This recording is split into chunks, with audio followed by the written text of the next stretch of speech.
that's a good start.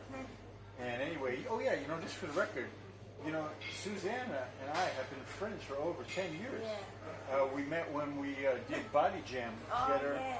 That was a nice time. Yeah, those were fun times. And we used to go out, everybody after the class would go out for drinks. Yeah. And that's how we got to know each other. And then my sweetie from Tbilisi started taking a class, and now I've been with her for actually 10 years. This summer, it would be December, summer, in August is when we met in Body Jam. But I knew you already a couple of years before, so it's right. But the good thing is that we didn't see each other that often before we started doing Sam's Last Laughs. And sometimes I didn't see you for years, months, but now we see each other, and we can get to know each other even better and hear about. I'm hearing a lot about her nice family. I want to say hello to her nice family.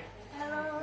And you're hearing a little bit more about my family. And today I have a special announcement. Speaking of my family, my sister is getting married. Hey, congratulations to her nice friend Jim. He's a really great guy. And they're coming. They're coming in March. Maybe you can meet them. That's true. You'd like them. So congratulations, Becky and Jim. Yes, and so I won't take any more time. I'm going to tell a couple of jokes that my father told when we were growing up. And he really loved these jokes. They're kind of silly, but don't forget, this is a different time. When he learned these jokes, we didn't have internet and Netflix. There are so many comedians on Netflix. They even brought back stupid Louis, you-know-who. So, you know what I mean? And, but anyway, so here's his silly jokes my father loved to tell when we were growing up. Did you know that you can pick your friends and you can pick your nose, but you can't pick your friend's nose? Okay, that's one. That's a good children's joke for anybody who's got children out there. And there's another good children's joke. What is the difference between mashed potatoes and pea soup? Oh, Don't know. it's obvious. You can mash potatoes, but you can't pea soup. Okay, and this one, while I'm on a roll here, I'm on a roll. Ka-ching, brrr, tsh. And there's another one my father used to love to tell. This is one of my father's favorite jokes. Sam Pasiencier, the great math teacher.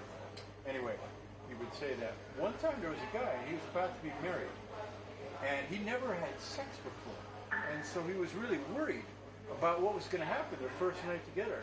So he went to his friend, and he asked him, okay, I'm getting married. I'm so nervous. I've never made love to a woman before. What do I do? And so his friend says, listen, it's very easy. All you do is you start rubbing her stomach in circles like this. And then while you're doing it, you say, I love you, I love you, I love you. And that's how it's done. And his friends were like, okay, man, that doesn't sound so hard.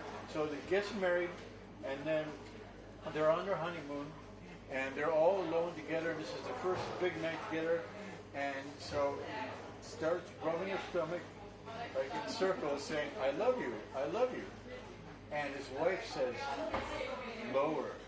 And then he goes, I love you, I love you.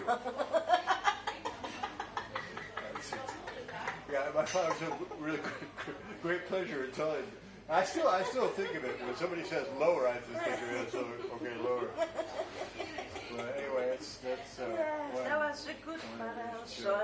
And I thought it was. What was that? Another joke? Oh yeah, well, another joke. This is a joke. This is something I realized. It's just. Do you ever realize? Did you ever notice how now we have all these things out there that didn't even exist a few years ago, and now they're everywhere. Like Deliveroo. Yeah, and they're just everywhere. And then another one is those bird scooter things, whatever it's been. They're everywhere. So I thought if you did an advertised one for one, it could go like this. Don't just do something, stand there and get on board the new craze that's sweeping the world. Bird, you don't know what they're called. They're not called scooters. They're actually known as razor scooters. But not many people know that. Only people from Nitro Circus. Because actually there are people that sort of do tricks on ones that are not motorized. But now the motorized ones are sweeping the world. But anyway, I don't know what it's really like because here in Belgium there's not that many of them. So like they could only be used recreationally because like you couldn't go to work on one because I guess you have to look on your app to find where the closest one is, right?